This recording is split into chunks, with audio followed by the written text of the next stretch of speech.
Natuwa mga kababayan si Manny Piñol, yung dating DA Secretary ni Mau Diggs, sa naging utos ng ating Pangulong Bongbong Marcos na maglagay ng price cap, price selling, mga kababayan, sa presyo ng bigas. Ang hindi po natuwa, yung mga Filipino-Chinese businessmen. Alams na. At saka yung ibang mga grupo, mga kababayan, hindi din natuwa kasi nakulangan. Mataas pa rin na niya yung presyo. Talaga po yung mga tao sa mundo, hindi makontento. Di ba? But anyway mga kababayan, before kong ibigay sa inyo yung kwento, click subscribe muna dito sa ating YouTube channel. Like and share na rin po ninyo, and hit the notification bell para lagi kayong updated po sa mga kaganapan dito po sa ating bansa. Huwag na rin po ninyo na-skip yung ating mga commercial ads para may pambili man lang tayo po ng bigas. And syempre mga kababayan, isa pa sa mga natutuwa, syempre yung mga consumers. Kasi finally, matutuldo ka na po yung pang-abuso ng mga rice traders po. Itong kautusan mga kababayan ng ating Pangulong Bongbong Marcos will take effect sa September 5, sa Tuesday po mga kababayan. And yung pakiusap ng ating Pangulong Bongbong Marcos sa publiko, tulungan po ninyo yung ating pamahalaan sa pagmamonitor. Isumbong agad ninyo po sa Department of Agriculture, kung hindi, mismong sa mga local government units para maaksyonan agad ng ating mga authorities. So ito po mga kababayan yung balita ngayon. Ito yung page ni Manny Piñol. Ibigay ko muna sa inyo ang naging reaction po ng dating DA Secretary ni Mau Diggs. Sabi rito, political will. PBBM takes bold move. Sets price caps for rice. So sabi niya, in issuing Executive Order 39 yesterday, President, o the other day, August 31, President Marcos ordered the Philippine National Police and support agencies to enforce prices of 41 pesos per kilo for regular milled rice and 45 pesos per kilo for well-milled rice. Ngayon, sabi ni Manny Piñol, ang presyong anyang ito are 9 and 15 pesos lower per kilo than the prices for regular and well-milled rice respectively, which were at 50 pesos to 60 pesos per kilo levels before the Executive Order 39. Sabi po ni Manny Piñol, it was a move which I interpreted as a subtle repudiation of the controversial rice tariffication law engineered by neoliberal economists led by former Finance Secretary Carlos Dominguez. Hindi matunawan siya, no? Hindi matunawan mga kababayan si Manny Piñol kay Dominguez. Kasama niya sa gabinete ni Mau Diggs noon. Nagkabanggaan sila mga kababayan kasi sa policy. Kaya mga kababayan, umalis na lang siya as DA Secretary at inappoint din mga kababayan ni Mau Diggs. Doon sa Mindanao na lang siya. Matindi yung frustration po niya, no? Pero cabinet position man din. Cabinet level position man din yung binigay ni Mau Diggs sa kanya kasi magbarkada sila. So sabi rito ni Manny Piñol, the RTL virtually gave to the rice cartel the control of pricing in supply of the country's staple food. Yung rice tariffication law, mga kababayan, ang author nito si Senator Cynthia Villar. na naging batas, mga kababayan, sa panahon ng barkada din. Ang pumirma ng batas, si Mao Diggs. You see? Ito, mga kababayan, yung batas na kinapon po yung yung National Food Authority. Naging inutil yung NFA. You see? Yung dating mga functions, mga kababayan, ng National Food Authority, inalis. Kaya sabi ni Manny Piñol dito, yung RTL niya virtually gave to the rice cartel the control of pricing in supply of the country's staple food. Kaya ito po, pinare-review ng ating Pangulong Bongbong Marcos. May mga functions niya na inalis sa National Food Authority, dapat ibalik yon. So sabi dito ni Manny Piñol, when world market rice prices soared following India's decision to ban rice exports, the rice cartel attempted to make a killing by raising rice prices from 40 pesos per kilo to as high as 70 pesos for premium rice. Yung rice cartel, mga kababayan, kontrolado ng mga negosyanteng Chinese. Kaya nga po, yung tawag dito, yung Filipino-Chinese businessmen po, nag-react na dito sa price cap na ipinag-utos ng ating Pangulong Bongbong Marcos. Sabi nila, it will never work ngayon. Kontra sila po. Di man dapat po, binibigyan daw, di man dapat, ini-impose yung price selling in any economy, sabi po ng mga Filipino-Chinese businessmen na may control ng cartel. Kita ninyo kung paano tayo paglaruan nila sa bagay. Ano pa man asahan natin? Unang-una, hindi man natin kalahi. Di ba? Pangalawa po, walang mga kabusugan. Talagang mga ganid. So, kailangan talaga na ang isang leader tulad ng ating Pangulong Bongbong Marcos gumawa ng bold action. Kaya sabi ni Manny Piñol, this is a bold move. Sabi ni Manny Piñol, President Marcos Executive Order 39 effectively stamp the devilish agenda of the rice cartel. Makademonyong agenda. Agenda ng dragon. Matindihan niya, Mr. Maravillas, yung mga binitawang pananalita ni Manny Piñol. Po, devilish yung term niya. Devilish agenda. Consumers will benefit greatly from President Marcos' action because they will pay at least 9 to 15 pesos less per kilo of rice. So laking kaginawahan po ito sa ating mga mamamayang Pilipino. So sabi dito po, local farmers will be the long-term beneficiaries of the President's decision. While palay prices drop from 25 pesos per kilo fresh to only 20 pesos this afternoon, this will prove to be just as a shock reaction. Kaya nagreklamo naman po yung mga farmers, yung grupo ng mga farmers. Kasi malulugi sila. Malulugi kami. So, kailangan talaga tinitimbang, mga kababayan. So, sabi rito po, at retail prices cap set by Executive Order 39 and the very high prices of rice in the world market now, importers and traders, including the cartel, will not be bringing in imported rice.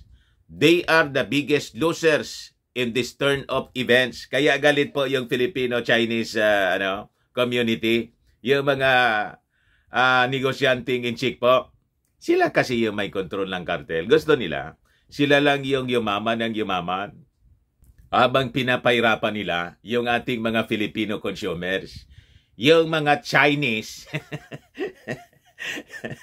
businessmen, mga kababayan, gusto lang nila sila yung masarap ang buhay at the expense ng ating mga Filipino consumers. Walang kabusugan. Di ba? Ang yayaman na nila, ang gusto nila, lalo pag yumaman. Wala man problema yung mag-ambisyon tayo na yumaman. Basta, sabi nga, you have to moderate your greed. Huwag naman masyadong ganid. Di ba? Sasabi dito ni Manny Piñol, their only option anya now would be to buy local, thus assuring farmers of a good farm gate price.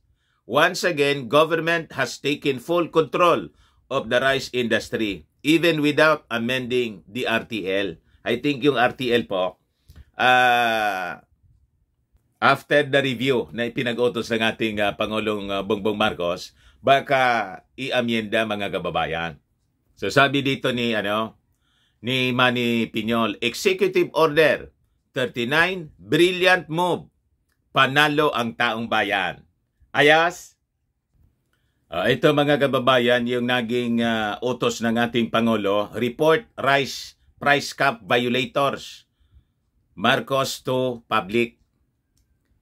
Ito yung pakiusap ng ating Pangulong Bongbong Marcos sa publiko na tumulong po kayo sa pagmamonitor sa implementasyon nitong Executive Order number 39. So sabi niya rito, I would encourage anyone who finds that someone or a retailer is selling at above the price selling. I-report po ninyo. I-report ninyo sa police, i-report ninyo doon sa DA, doon sa lugar ninyo. I-report ninyo sa local government para matingnan po namin at tiyakin na hindi lalampas doon sa ating presyo na linagay na 40 pesos at saka 44 pesos na price selling or 45 pesos mga kababayan sa well-milled rice, 41 sa regular milled rice. So sabi ng ating Pangulo, because of all those agencies already have regular inspections when it comes to other issues, so they will now apply the price sellings that I have ordered in the executive order that I signed yesterday or the other day, August 31, to make sure the prices stay within the limits that we have prescribed. Effective Tuesday po ito, September 5. So it will be strictly implemented mga kababayan all throughout the country, sabi ng ating Pangulong Bongbong. Ngayon, bilang reaksyon mga kababayan sa naging kautusan ng kanyang pinsan, ito yung sabi naman po ni Speaker Martin Romualdez na sumasama sa mga raids ng Bureau of Customs sa mga suspected smugglers at rice hoarders. So sabi mga kababayan ni Martin Romualdez, ito yung latest na inspection na ginawa po nila doon sa Bulacan. Na kumpiska yung almost 517 million worth mga kababayan ng bigas. Yung una, 505 million worth. You see? So more than 1 billion worth ng bigas mga kababayan ang nasa poder na ngayon ng ating gobyerno. So sabi po ni Martin Romualdez, sabi dito, Romualdez tells rice traders, Filipinos should not be overcharged and go hungry.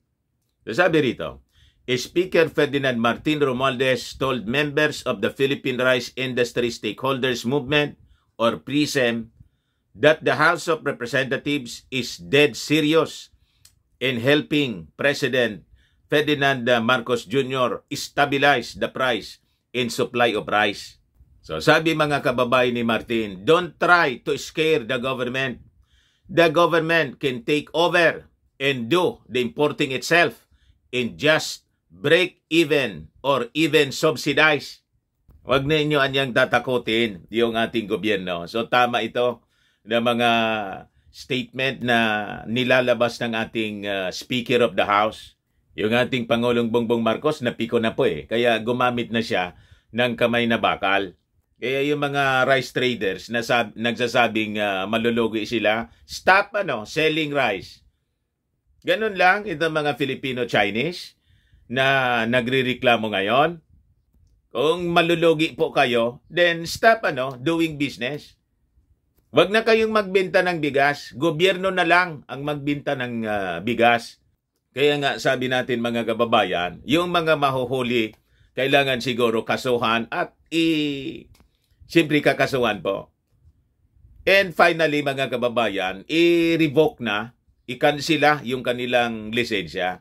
At lifetime na sila dapat na wag pa intulutan na makapagnegosyo pa ng bigas. O di ibang negosyo yung kanilang pasukin kung baga lugi sila rito sa pagninegosyo ng bigas. Ganun lang po, mga kababayan. Pero alam po ninyo, palusot lang po nila ito para tumiba sila ng todo-todo. Walang mga kabusugan ito ng mga rice traders na to. So tama lang na kumpiskahin ng gobyerno. And yung gobyerno na mismo, yung magbenta ng bigas. So tama itong statement po ni Romualdez. Don't scare us. Do not try to scare the government. The government can take over and do the importing itself and just break even or even subsidize. Diba? At the end of the day, the people, the over 100 million Filipinos should not be overcharged and go hungry. Sabi po ni Romualdez sa mga representatives ng PRISM sa meeting na ginawa mga kababayan sa Manila Golf and Country Club. So sabi rito sa statement ni matigas na statement ni Romualdez, if you want to be part of the solution, you are with us, anya. We will help you. We're going to support you. But if you are part of the problem, we will root you out. Ganon mga kababayan, pang presidente po. Tama. Pag ikaan yan, maging parte na ng problema, bubunutin namin kayo dyan. So sabi po ni Martin Romualdez, the campaign against hoarders and smugglers will be intensified nationwide. We won't stop until the president is successful in achieving his targets. We're very serious about it and we're not gonna stop here in Luzon. We'll go to Visayas and Mindanao. Umanda kayo. Tumigas na, mga kababayan, yung mga pananalita ng ating Pangulong Bongbong Marcos at ng kanyang pinsan na si Martin Romualdez. Inaboso kasi ninyo. Inayaan mo na kayo for 1 year na makipagtulungan. Ang ginawa ninyo, sinasabutahin ninyo yung ekonomiya. Palibasa, most of you, supporters ng mga dilawan, mga dilaw. At laing dilaw, yellow race. Di ba? Mga Chinese traders po, ang karamihan dito, Filipino-Chinese traders, ang nagsasamantala. Kaya nga, galit sila ngayon. Ayaw nila ng price selling na inimpose ngayon ng ating Pangulong Bongbong Marcos. Ano kayo? Kung ayaw ninyo, umalis na kayo rito. Di ba? Stop doing business with us. Ganon lang po yon. Alulugi kayo, magsara na kayo. Yung gobyerno na po yung magdinegosyo nito.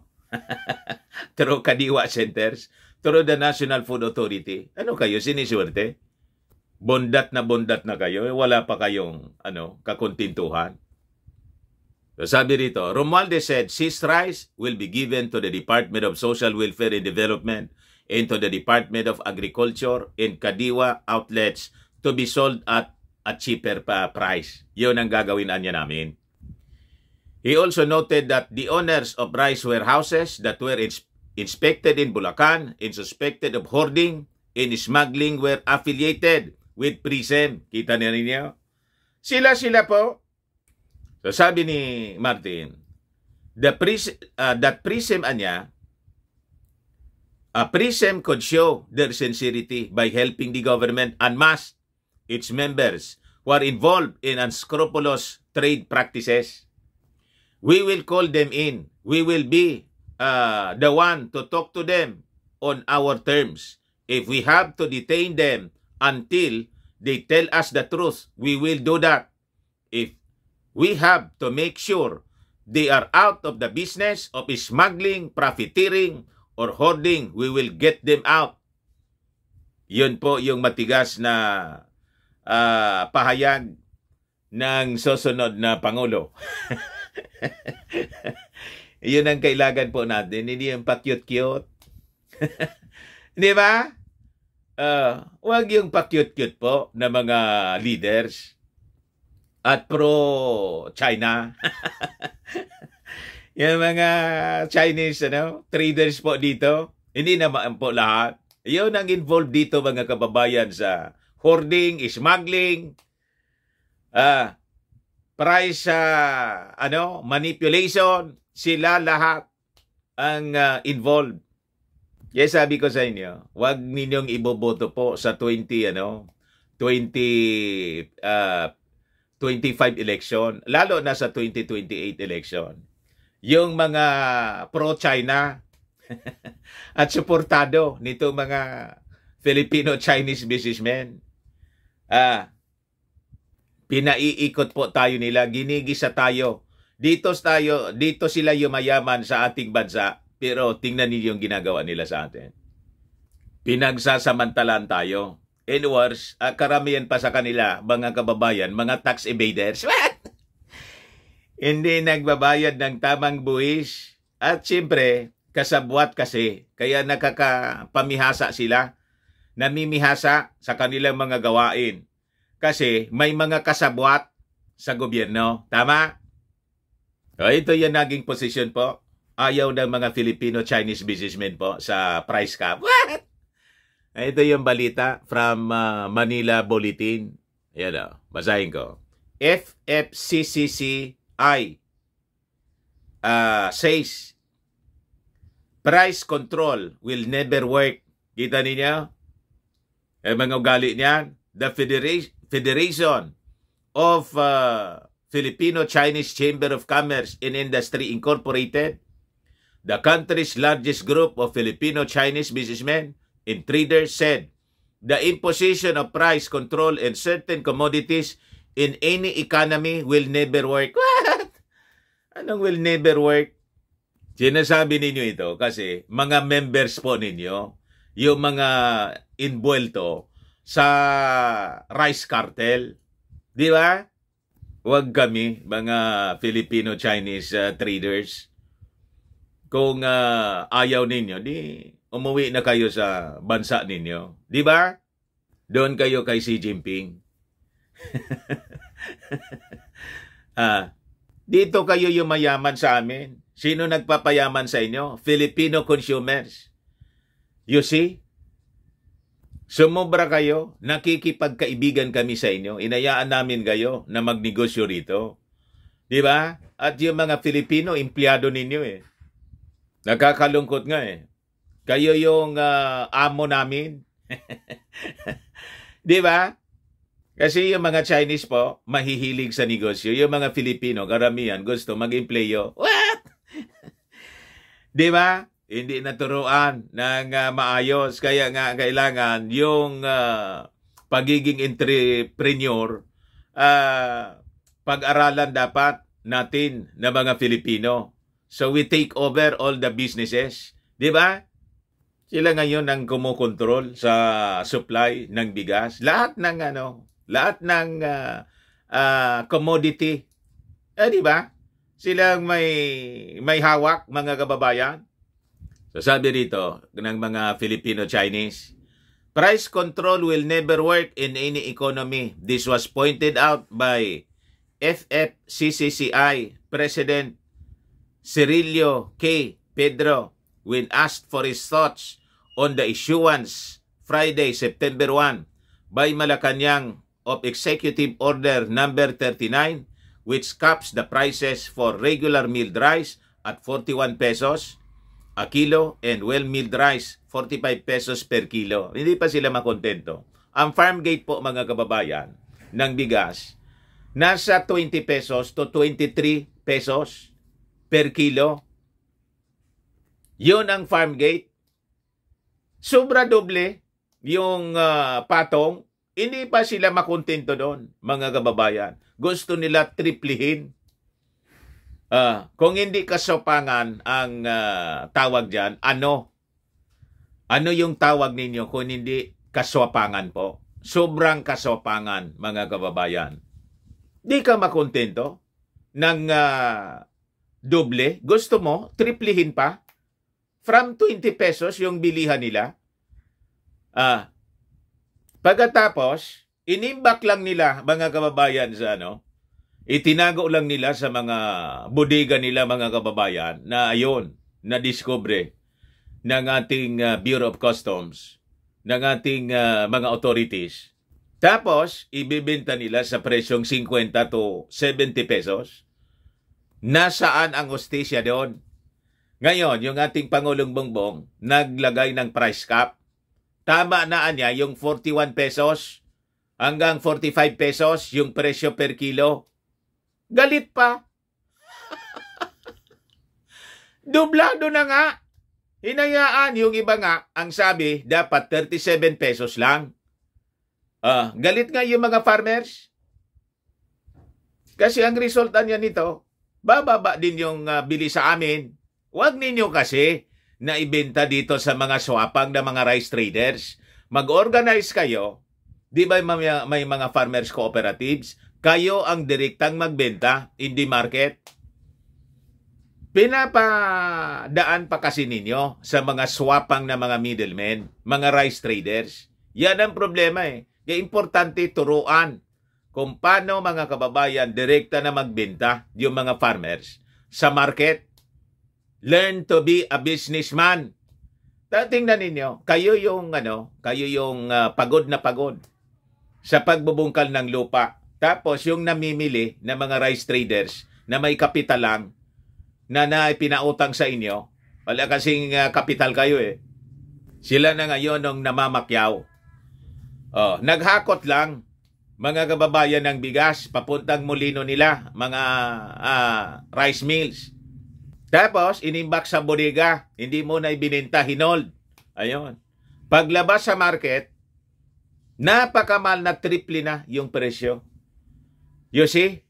Yun ang dapat pag-aralan ninyo na mga farmers. Dapat kayo, mag-upgrade kayo. Farmer, entrepreneur dapat.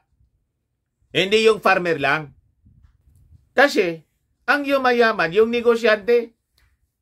Tingnan ninyo sa ibang bansa, bakit mayaman yung mga farmers? Kasi farmer sila at the same time, mga negosyante sila. Sila mismo yung nagsosupply sa market direkta. Hindi yung dumaan pa sa kamay ng mga traders. You see?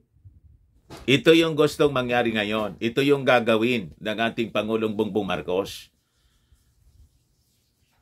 Kaya mag-establish siya ng mga depo, mga imbakan ng pagkain, mga food terminals. Hintay-hintay lang po kayo, mga kababayan. Kaya lang, inahanapan na ng performance yung ating Pangulo because of the statement niya during the election na ibababa niya sa 1 year pa man lang po sa 20 pesos per kilo yung presyo ng bigas.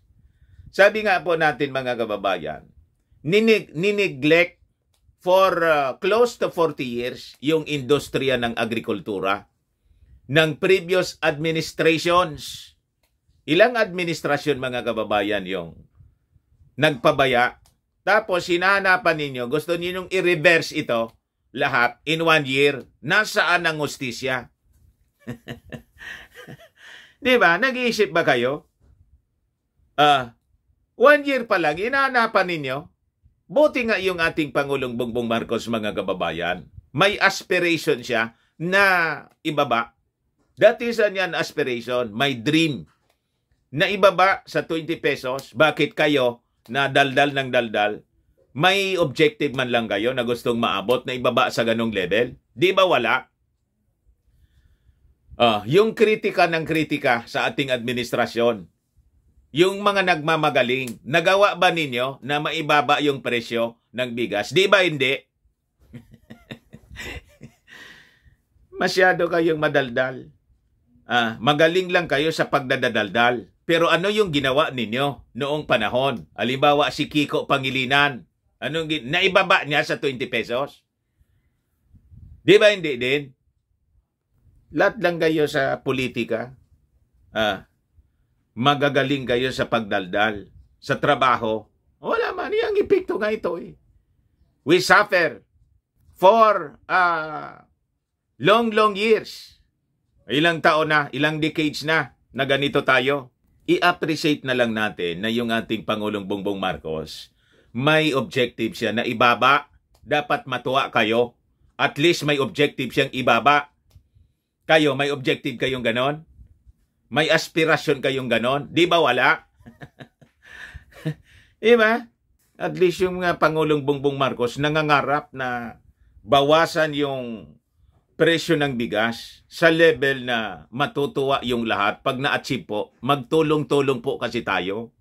Tapos sasabihin ng mga Filipino-Chinese businessmen na it will never work. Tumigil kayo sa pagbenta ng bigas para masaya. Hayaan ninyo na yung mga negosyanteng gustong tumulong sa pag-unlad ng ating bansa, hindi yung pag-unlad lang ng kanilang sarili. Yun ang mag-engage dito sa negosyong ito. Kung malulugi kayo, di lugi kayo. Bitawan ninyo yung staple food. Yung bigas, bitawan ninyo. Ibang negosyo na lang pasukin ninyo. Huwag yung pagkain. Sabi dito ng mga Chinese businessmen, price control will never work in any economy. This was pointed out by President Cirilo K. Pedro ng FCCCI. Pedro explained at the Pandesal Forum that if the price selling is low, traders will now sell at a loss. O di, kung lugi kayo, di umalis kayo sa negosyong ito.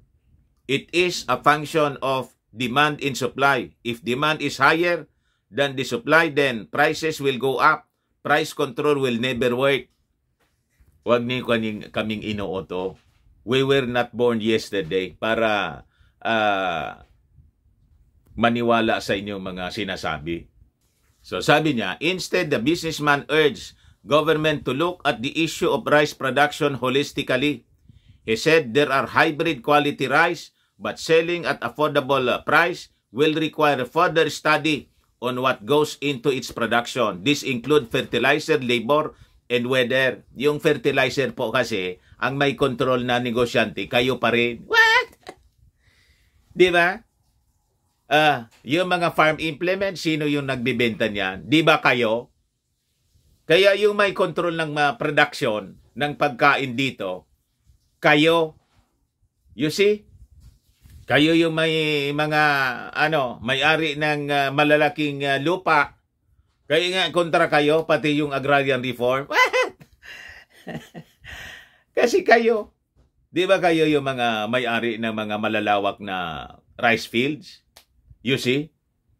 Hinayaan kasi ng mga previous administrations, mga kababayan, na ganun yung mangyari. Tapos, nagpasa pa ng mga batas na pabor lang sa mga mayayamang negosyante. Tulad mga kababayan ng RTL, Rice Tarification Law. Kita ninyo? Gaya ito pong mga Filipino-Chinese businessmen, very active sa politika. Kasi pinapatakbo nila sa pagka-congressman, pagka-senador, pagka-vice president, pagka-presidente, yung mga papabor sa kanila. What? Ayun ang pinopondohan nila. Nagets na ninyo kung paano tayo nila pinaglalaruan. Kaya sabi ko, ingat tayo sa pagpipili ng mga leaders ng ating bansa.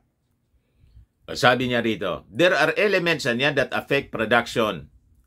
Urging government to study where to produce rice to avoid weather disturbances and to use modern technology. He said that traditional brick and mortar agricultural methods are no longer applicable and only make farmers poorer. Kasi nga po, lalong naging mahirap yung mga farmers kasi yung may control ng fertilizers at farm implements, kayo. Mataas ang presyo ng mga farm implements, mga farm inputs, mga fertilizers. Kasi yung nagkokontrol nga, kayo. You see? Kaya importante, sabi nga natin, maturuan yung mga Filipino farmers ng kung paano magnegosyo para mawala sa mga Filipino-Chinese businessmen ang kontrol sa pagkain ng ating bansa. Tama pa? Sabi niya rito, sabi rito, Pedro also hit the agrarian reform law that only subdivided large tracts of agricultural lands into small and inefficient farms because farmer beneficiaries have no capital. Under the agrarian reform program, a farmer can own a maximum of 5 hectares of land only. But he said that in other countries, a company has over 100 hectares, enabling them to achieve economies of scale, implementation, mechanization, and become more efficient. So, ang gustong mangyari ninyo, bawiin ng gobyerno at ibalik sa mga asyendero yung mga lupain sa Pilipinas. Tulad ng Hacienda Luisita. Di ba? Nakita ninyo ang mga pag-iisip ng mga taong ito? Lahat lang pang sarili nila. Huwag kami, Pedro. Di ba? Sumunod kayo sa utos ng ating Pangulo. Pag hindi kayo sumunod dito sa price cap, umalis na kayo sa pagninegosyo ng bigas. The government will take over the selling of rice. Yun ang warning ni Martin Romualdez, mga kababayan. Kaya ayaw nila sa Marcos. Ang sinusupport nila, mga kababayan, yung mga sympathetic sa kanila. Di ba? Kaya po, sa mga susunod na araw, kung may mga surveys na pababa yung ratings ng mga Marcoses, pati ni Martin Romualdez, alams na, ang ibig sabihin yan, pinupunduan nila. Para matalo, mga kababayan, yung mga sympathetic sa China policy, China agenda at agenda ng mga mayayaman dito, magpapasurvey yan, sunod-sunod, para i-pull down po. Mindset yung mga tao, matataloan niya, matatalo. Siguradong mag-intensify yung mga propaganda using surveys, mga kababayan. Huwag kami. Tuloy lang po ninyo, Mr. President. Anyway, wala man re-election sa pagkapangulo. Ituloy lang po ninyo ang magandang gawain po ninyo. Speaker Martin, tuloy lang po ninyo yung inyong mga ginagawa. Importante, mapaglingkuran natin yung ating mga mamamayang Filipino, especially yung mga mahihirap. Di ba? Huwag tayong padadala sa mga propaganda nila. Di ba? Baka lang, mga kababayan, gusto ninyo itong itry. Firmax Firming and Lifting Cream, pinapahid po sa mga pulses and affected area. Mainam po sa paninigas ng mga kaso-kasuan. Ito naman po, Automax Radiant Serum. Sa mukha naman yung application. Anti-aging po siya. You will look 10 years younger than your age. Sa mga cancer patients naman po, baka lang gusto ninyo itong itry. Ningxia Red Mix Fruit Drink. Hindi man po siya gamot, kundi food supplement siya. Kaya lang, gawa siya, mga kababayan, sa goji berry. Yung goji berry may anti-cancer properties. Okay po? Yung mga inquiries ninyo, dumiretso na lang kayo sa aming messenger sa Facebook para masagot namin agad. Ako po si Dante Maravillas. Bye-bye po. God bless.